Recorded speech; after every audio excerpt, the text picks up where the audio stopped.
Hey y'all, it's story time around the fire table. A little bit of a backstory on me.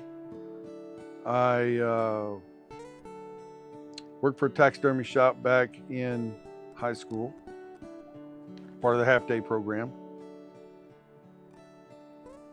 Learned all the ins and outs of not only taxidermy, but the benefits of being an entrepreneur and owning your own business and that kind of thing. I worked a side job besides the taxidermy business. I've always been in archery, and I worked a side job in an archery shop, a little small, little archery shop. Had a little 10-yard outdoor range. It was all we had. Just let people shoot bows, try bows out. But we sold a lot of bows. So had a little bit of experience in all the world of hunting and stuff like that from a young age and stuff. Bonnie, why are you so loud? Huh? Anyway, we being in the taxidermy business, after I owned the archery shop, I started my own archery shop after a while, and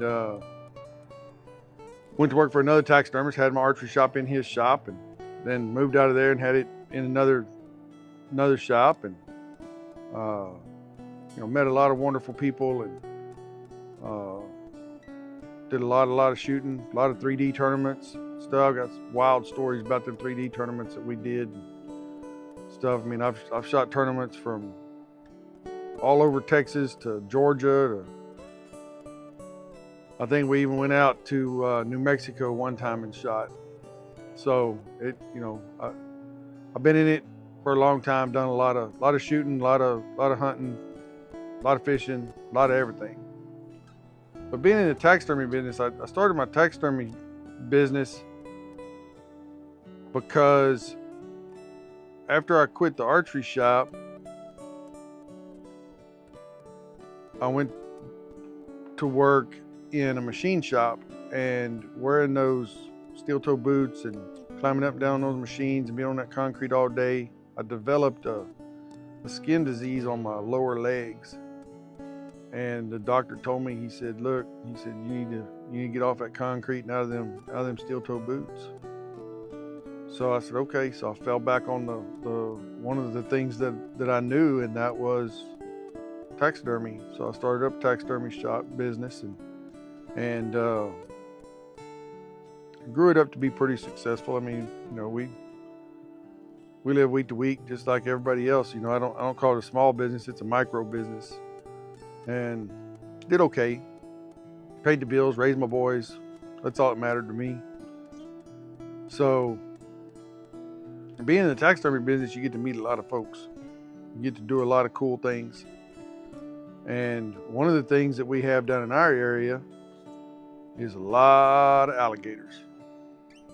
Not like Louisiana by any means, but we get a lot of alligators. And down here on the coast, we're in what's called or considered by the state of Texas the core counties. So our alligator season is different from the rest of the state. Our alligator season is September 1st through the 20th. And you have 20 days. And of course, it's by issued CITES permit per gator. So landowners have to apply for the permits. They get the permits, and then they would either sell hunts or harvest them themselves or whatever. So I got in with a bunch of these alligator hunters, landowners, guides, that kind of stuff, and being in the taxidermy business, and we processed hundreds of gators a year for primarily the belly skin, the leather and stuff. Did a mount or two a year too, but processed a lot of them for the belly skin. For leather, sent off hundreds of hides every year for making leather out of. And it was a rough 20 days. I mean, it's nonstop daylight till after dark for 20 days straight, no breaks. You've got to be on it. You've got to be available. And multiple ranches, So my travel was I'd try to schedule it so that if I knew I was going to go to this one place that had 3 different landowners with a lot of permits, ran hunters and stuff, they were primarily on weekends. So, you know, in another area 40 miles away, I would tell those landowners, look, you know, if y'all can hunt during the week, that makes it easier on me.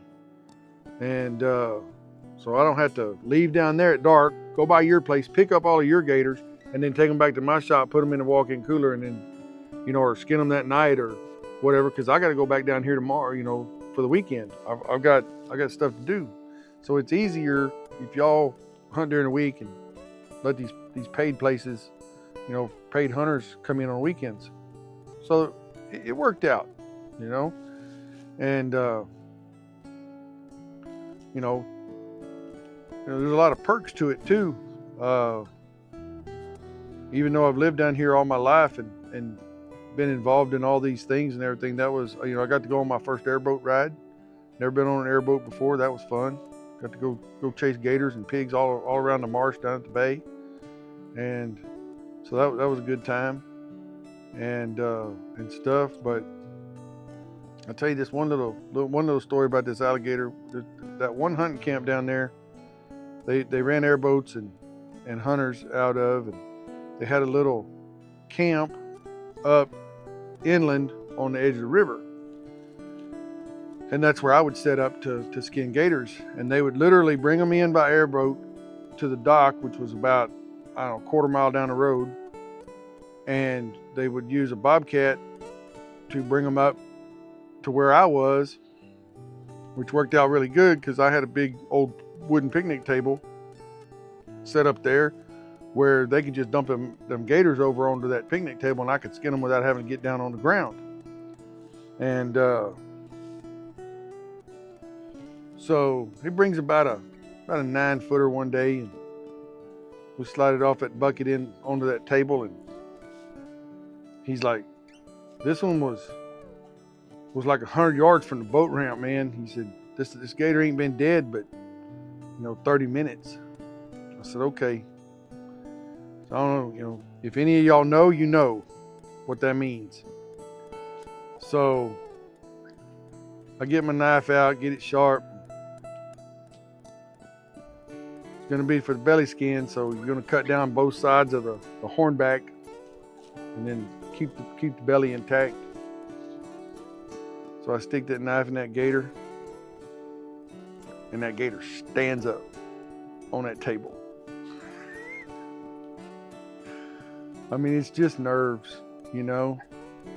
That gator stood up on that table. I said, oh, don't you even try to crawl off this table. Sure enough, I moved that knife, went to cut just a little bit, and that gator started walking. I said, no. I jump on top of that alligator, me and him on top of that table, and I'm like, you got to stay on top of this table. I don't want you on the ground. And anyway, so I wrestled that gator, that dead gator. I wrestled that dead gator around for a while and stuff till I finally subdued him enough where I could get him skinned. And, you know, they come back with another one in the bobcat about an hour later, and they're like, you're not done with that gator yet? And I said, well, hell, it took me 30 minutes to kill the damn thing, you know? Anyway, it's kind of funny. And, you know, another thing that happened with that gator was, you know, we used little 4-inch paring knives is all I've ever used to skin anything. And I've skinned everything from stuff in Africa to water buffalo, to alligators, to humongous hogs, to everything with that little 4-inch paring knife. Everybody just like, there's no way. And I'm like, you just don't need that big old heavy, thick knife. And, you know, you just need this little bitty lightweight 4-inch paring knife. That's all you need. Razor sharp, piece of cake. Anyway, so I had this gator, and when you're laying on their belly, if you take their leg, their hind leg, and you turn it palm up, it'll just flip over and it's perfect. And we always rang the inside of the palm was part of the skin that we kept intact, like this. Bonnie, that's enough. And so I stick that knife in that gator, and I'm holding on to him by by one of his toes. And I stick that knife in it, and I go to ring that circle out there, and he jerked his leg away from me. I mean, like, hard. And when he did, that knife come out of there, and it went right across. Let me see if I can get my hand right. It went right across the top of that knuckle, right there on my thumb. And it cut a chunk off about the size of a dime, right across the top of that knuckle. And it was crazy because it didn't hurt. You know, it happened so fast. And I didn't even realize it until I looked down and there was something blue on my knife. And it was that nitrile glove was on my knife. It cut through the glove and my finger that fast that it was so sharp. It cut right through there so fast that little piece stayed on that knife. And so anyway, that's just the reflexes of an alligator, you know, and how careful you've got to be with them things. But we had a lot of good times down there hunting gators, and another landowner right up the road called me up one day and he said, "Hey," this was during the week. He said, "Hey," he said, we've got a big bull gator on a line out in the middle of this swamp." Okay. He goes, "We need some help getting him." I said, "Okay." So I drove down there, and we jump in his airboat, and we go out in this swamp or marsh or whatever you want to call it. And they drive over to where they set the line, and it's gone. Line's gone. Pole's still in the water, line's gone.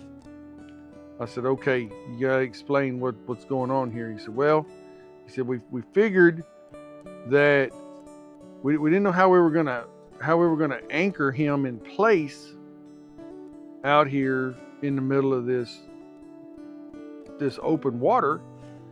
So we tied the end of the rope onto a cinder block, and we put a crab trap buoy on it where we could mark it, and then we hung the bait off of this pipe. Okay. I said, "So where's this gator?" I said, "Well, we found him about 300 yards over there in them reeds." I said, "What?" So he drugged that cinder block through the mud 300 yards. Yep. I said, "It's a pretty big gator." He goes, "Yeah, it's a big male." I said, "Okay." So we drive over there. Sure enough, there's a crab trap buoy, and these reeds, this patch of reeds was just bunched together like really, really tight, and that rope was around it twice. I said, "Boys, this ain't good." This ain't good at all. So there was the landowner, myself, and one other guy in the boat. The landowner's driving. It's his boat, it's his property, it's his tags, it's his alligator, it's his everything, right? His gun, it's his. So this other guy's like, "Well, he's too close to where when it went around the second time, the gator was too close to the rope from the reeds. You know, it's just too close. In other words, we couldn't get the boat in there to get him loose. He's less than 10 feet from the reeds. So Bonnie, it's enough. So Bonnie, come here. So anyway, see if I can get her to hush. Come here, Bonnie. Come here. Come here. You and Darcy need to leave each other alone. Come here, settle down. This is the loudmouth. So anyway, this other guy that's with us, I don't even know who he was. Never met him before. And he's like, "All right, He said, the only thing I know to do is to get in the water and see if we can find that cinder block. Hopefully it's on this side of the reeds. We think it is. And Bonnie, I'm sorry, y'all. I try to make all these videos as unedited as possible just to keep it as real as possible, because it is real. It's a real story and everything, but I'm gonna have to cut that dog yapping out, give y'all something a little bit better than that. Anyway, so we've got this gator wrapped around these reeds, and this old boy, he slides off the edge of the boat opposite the gator into the water, about waist deep. Sure enough, the cinder block's on that side. So he picks the cinder block up, sets it over in the boat, and I'm like, what are you gonna do now? I said, we can't try to pull it loose. So he's like, well, the only thing I know to do. So he cuts the weight off of the cinder. He cuts the cinder block off of the line. Takes in that line. And he walks around them reeds. And he walks real slow between having to step over the line between the reeds and the alligator. The alligator ain't even 10 feet from the reeds. And he's healthy. He's big. We can't see him, but we know he's big. So he walks around there, gets that rope unlooped the first time. He's got to go all the way around again because it's wrapped twice. It's just hair raising. I mean, it was a nervous wreck on that boat. And so he does. He walks all the way back around them reeds, and he walks over there and he steps over that line, and that gator never moved. Couldn't believe it. The gator just laid there, never moved. Luckily his tail wasn't over. He didn't step on his tail or something. And now, granted, you got to remember, he's the only thing holding on to this rope. We don't have it anchored to anything. It doesn't have an anchor on it. Doesn't have a weight on it. It's not tied to a tree. It's just loose. He's got it in his hand. And so he gets around that pile of reeds the second time, and he like tosses that loop of rope to me, and I tie it off to the boat. He comes on around, he slides back up in the boat. Okay, we're good now. So crank the boat back up, and we pull the gator out of that hole up in them reeds. We pull him out of there, up out into some deeper water where we can kind of manage him. And he goes crazy, just like you see on Swamp People stuff. This gator goes crazy, and he's big. And so we get him out there in that deeper water and get him under control. And the guy that had got in the water reaches down and he gets the gun out of the box and stuff, and he hands it to me. And so I turn around to the landowner. Landowner's up in the seat driving the boat. I turn around to the landowner and I'm like, come shoot this gator. He's like, no, you go ahead. Nope. So this isn't my gator. This is your gator. You caught this gator. It's your property, your boat, your gun, your gator. He goes, that's okay, shoot him. I said, no, come on, really? You know? I mean, I tried everything to convince this guy to get down out of that seat and jump and shoot this gator. He wouldn't do it. He wouldn't do it. So I asked him one last time. I said, are you sure you want me to shoot this gator? He says, yeah, shoot him. I said, okay.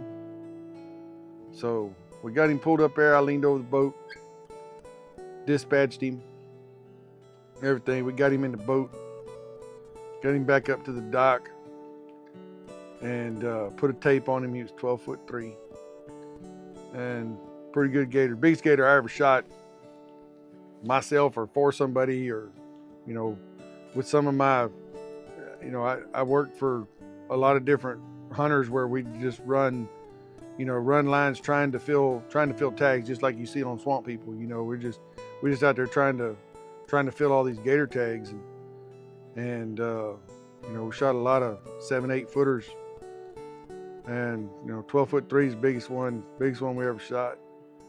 So that was pretty good. I'll have to tell you all the story about the one that I shot for my personal gator. I was working with this one hunter, and he's like, "You want to shoot one of these gators for yourself?" He goes, "I know where a pretty good one is." So anyway, I'll tell that story another time. But anyway, a lot of gator hunts, a lot of gator tails, skinned a lot of gators, and stuff. It was a lot of fun, but pretty good gators, pretty good gators. Y'all have a great night.